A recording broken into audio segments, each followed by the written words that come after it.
Namaste and welcome back to Yoga with Hitesh and to another video about a particular asana. So let's go in depth with Trikonasana, the triangle pose, in as little time as possible.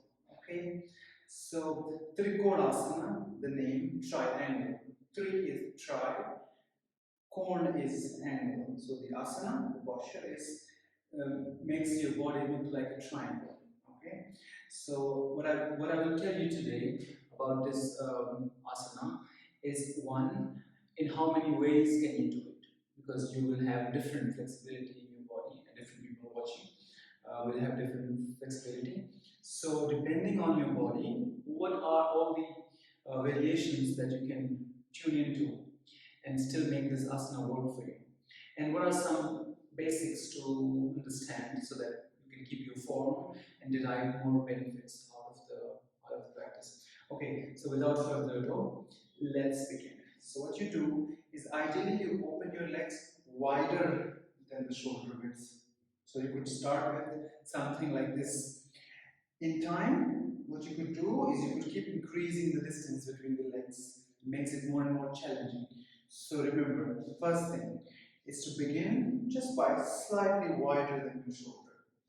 And then you open one leg and you will turn the foot slightly in, almost to 45 degrees angle, the back foot. And please remember, this back foot is very important. When you are in the posture, you want to engage the outer edge of your heel and keep pushing it down. And this part, the side of your waist here, you want to extend here as well. Okay? This is facing the edge of the mat like this. Alright, so this front knee is not bending in triangle pose. But if you feel any pain, too much stretch on the back of your knee, you can micro bend it. It's okay. But you will see traditionally it's not bent. But as I said, if you feel like it's too much stretch for your knee, back of the knee, you can micro bend it. Okay? I will go without bending it. Now the hands come up at the shoulder level, and remember, this further hand, it's going straight ahead like this. Before I bend down to form the triangle, this part is important. To reach out as if the wall in front of me, I'm trying to touch the wall. You go further. This gives you an elongation here. And then this hand goes down, this hand goes up, and you will open both arms like this. Okay? Now the back body, your back, your hips, your shoulder blades, they're all, you just imagine there is a wall behind you and they're all touching the wall. So you're not dropping. What happens usually is people drop the shoulder here. And just because they want to put the hand down here, they will compromise and they will look something like this. But you want to keep this part open to strengthen your chest muscles, to work around your pelvis area like this. Now, if your hand doesn't go there, you can grab the ankle. You can take a block, place your hand on the block. You could keep the block like this, right? You could keep the block like this, right? So, these are the options, these are the variations that you can try. Let's switch to this leg and then do the same again. Let's get back to the basics. Feet are wider than the shoulder width. You could align heel to heel or heel to arch. If you have a mat which has a line in between, it's easier for you to align it. Just keep your feet on the line, on the central line. Otherwise, feet to heel or heel to arch. Okay? So the back foot slightly turns in. Arms open. Lean forward. From here, a lot of my students make the mistake of going from here like this here.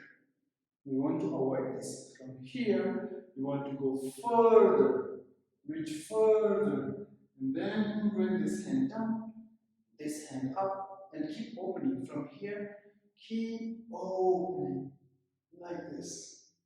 This looks like a triangle. The hand could go here, the hand could go here. You could use a block or go all the way down, but all this while not dropping your upper shoulder, not dropping your chest.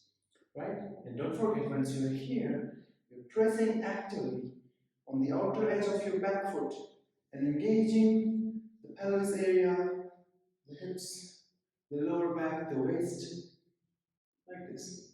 Also, how to exit safely? You could, of course, always come like this, but you could feel a deeper stretch pressure in these parts. To avoid that, you can first bend your front knee, then lift yourself up.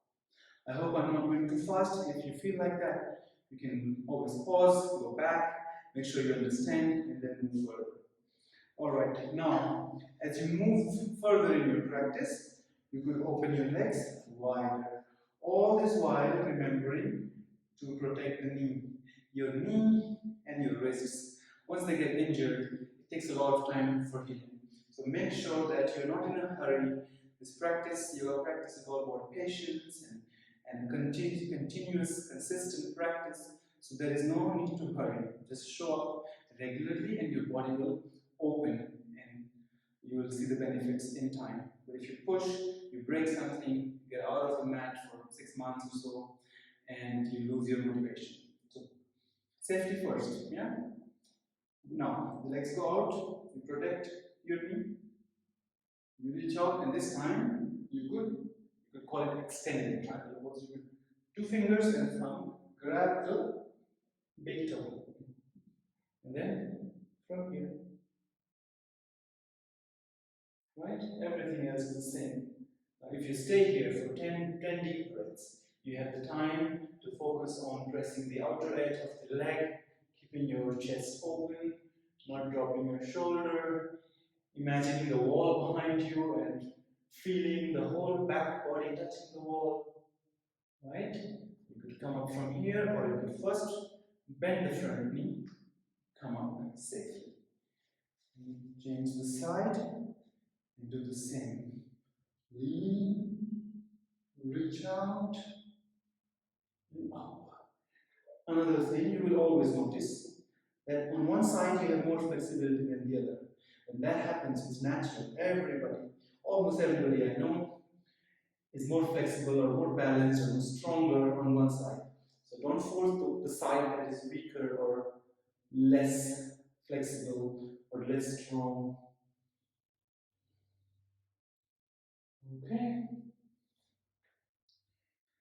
Any Hatha Yoga pose, if it is held for a while, it gives you focus, it gives you mental alertness, it makes you more aware of your body, besides improving your blood circulation.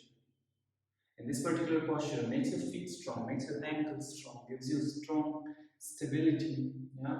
Strengthens your chest muscles, opens your shoulders, and many other benefits. And when you practice, do it 3 to 5 times on each side, hold for 5 to 10 deep breaths. It's very important that your breath is uniform, smooth, and you're not having a short and quick breathing. And gradually, and every time you find that it's getting harder, safely come out. Don't stay there and make faces and have this heavy breathing. Every time, gently go to your limit, every time. So that's triangle pose for you. There are more variations. I can show you one more variation that you can try. Is after you are here, you will bring the hand from here overhead and stretch it like this. Now you look at your hand like this or look up. That way you make sure that you're not dropping the body. And this hand extending like this gives you a nice stretch, especially if you're also pressing your foot down. So that will be one variation.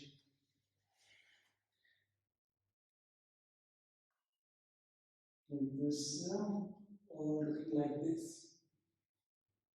And then you also have reverse triangle pose. So let's quickly get to that, and then I'll let you be. For the reverse triangle pose, once you stand there, what you do is you twist the spine, reverse the arms, and then you go down. Again, if you cannot go all the way down, with the help of the block, and to come out, you could just slowly swing up. Yeah? I will tell you one last thing, is that for any posture that you do, any asana that you do, please remember the Holy Trinity of an asana. The entering, The centering, the exiting. The entering and the exiting are as important as your centering in the posture. Centering is when you stay for 5 or 10 deep breaths.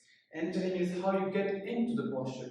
That will determine your stability, your strength, your focus, your balance.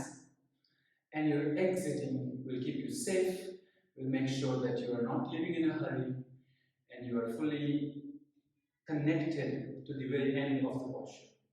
So entering, centering, exiting. Safe practice, repeated practice will help you. And please come back to the video, repeat it, send it to someone who you think needs to see it as well. I hope it has helped you in some way. If not, ask me a question in the comments and I will answer you and I will make another video about it. And that's all. So thank you for joining me today and I will see you again with another video about a particular asana.